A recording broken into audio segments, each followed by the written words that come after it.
Mas pinaigting ng Philippine National Police ang seguridad sa Maynila para sa papalapit na traslasyon at kasagsagan ng pista ng Jesus Nazareno. Sa direktiba ni Acting PNP Chief Police Lieutenant General Jose Melencio Nartates Jr., mahigpit na ipatutupad ang liquor ban at gun ban kasabay ng pansamantalang suspensyon ng permit to carry firearms sa buong Metro Manila. Magbabalita si Edniel Parosa.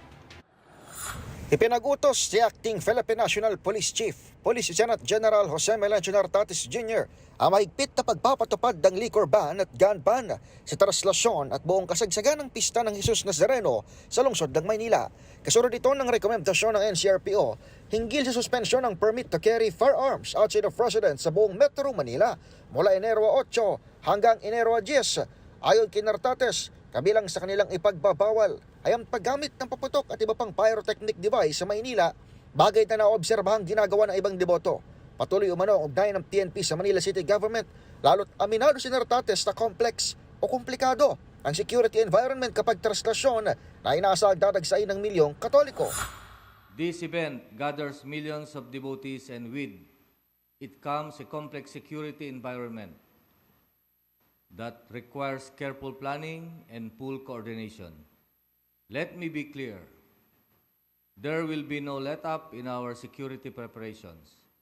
We will remain proactive, alert, and ready to protect lives, respect faith, and ensure the orderly conduct of this significant occasion. Target ng PNP na mahigitan o mapantayan ang record na 15 oras lamang na prosesyon noong sinartates pa ang NCRPO Director. Kabilang sa gagawing diskarte ng pulisya ngayong taon ay ang pagtatalaga ng 800 EOS Police o mga PNP personnel na deboto rin ng Nazareno para pumalibot sa mismong andas ng poon.